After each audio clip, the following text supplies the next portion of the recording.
Hi guys, so now we're here in a brand new chapter. But how are you feeling so far? How are you getting on? How do you feel about Blueprint in general?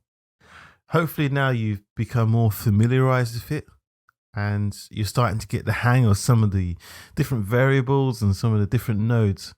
And as we progress during this course, obviously we're adding more detail to our knowledge. At first it might have looked a bit complicated, but hopefully now you've adapted to it and you're starting to understand the logic of how things work. And as we continue to progress, everything's going to become a lot easier. Okay, so we're glad to have you on on this journey with us. So step by step, we're going to continue to learn different processes, and we're going to see some things repeat, and hopefully those areas that do repeat will become quicker for us to do.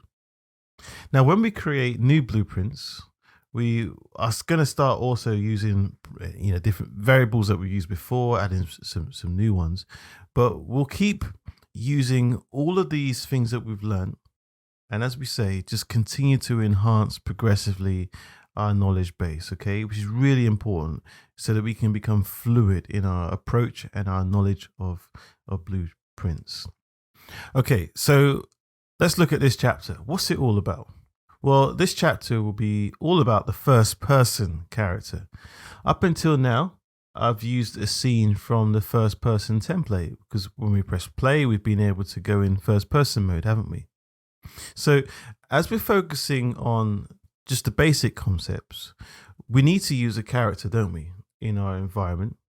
We need to use a character so that we could start to test some of the blueprints that we've been doing. So it's been quite handy actually to be able to use this first person character. But you might be wondering, how do I create a first person character?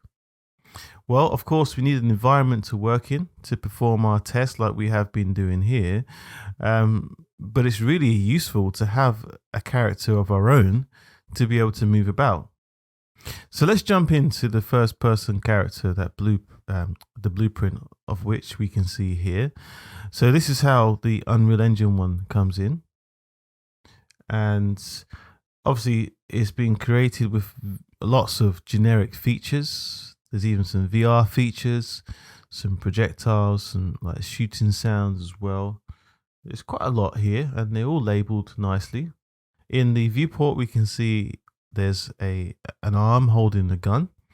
So it's a blueprint that isn't quite made for architectural visuals, is it really? Not the interactive Archviz experiences we want to be creating. So we need to create something different, don't we? Something that we can see here on our screen, something that doesn't utilize a gun, but allows us to walk about nicely, to navigate throughout the scene in a speed as well that allows the user to take in the surroundings just as you would if you were physically walking around the scene. So obviously we can delete this gun and we can disconnect the nodes that use that because we won't need that anymore. So what we're going to do is create a new character from scratch, an empty one. And we'll create our character from scratch so we can understand the concepts and how we can put them into practice. It's going to be a lot simpler than this one here that Unreal gives us. And it will be just right for Archviz, okay? For instance, we'll have things like camera shake, which creates a very natural camera swing, almost like the person's breathing, okay? And we'll start using different blueprint techniques within the character itself. Now, some of you are students of the DViz photorealism course, and you'll be familiar with the camera shake sequence concepts that were shown there. But we'll also use something similar that we can use within our character as well. So we'll have our camera shake. We're also going to create the capsule, the camera, which is different for Archviz. So we'll show you how that's all done. We'll create the movement of the camera, the shake, the zoom, which is fantastic for Archviz. So you have the ability to focus on certain items in your view and almost like zoom in like a camera, okay? We can control that also with the right click of the mouse that just zooms in and focuses on whatever you're looking at. So, as we say, making it specific to Archviz, really cool features that we can use and make just as we need it for our projects. I think you'll really like the effects that we show you, particularly the focus one. It's almost like having a real DSLR camera in your hands and just going into the focus mode to get those nice depth of field looks as well.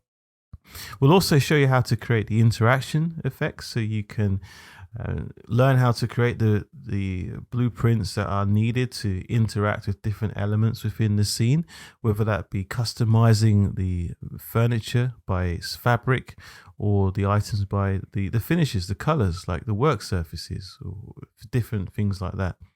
So that'll be a nice thing to show you, as well as other types of interaction with different meshes in the scene. We'll be able to create all of this within our new character. So how do we do that? Well, we won't do it all together at once. We'll just follow the logic of doing things gradually. So as we add one item or one feature in the character, will add another layer of complexity and continue to progress so it all makes sense, okay? We're going to split this into 3 parts. So we'll create all these different elements in this chapter. And hopefully, by the end of the chapter, you'll be even more confident in creating your character from scratch too. But please follow along and we'll do this together. So the approach we're going to take is I'll explain what we are going to create. Then we'll do it in practice. The first class will be all about creating the movements and how you can navigate with your character. Then we'll look at the effects of interaction, the connections between blueprints, which will be done in the following chapters.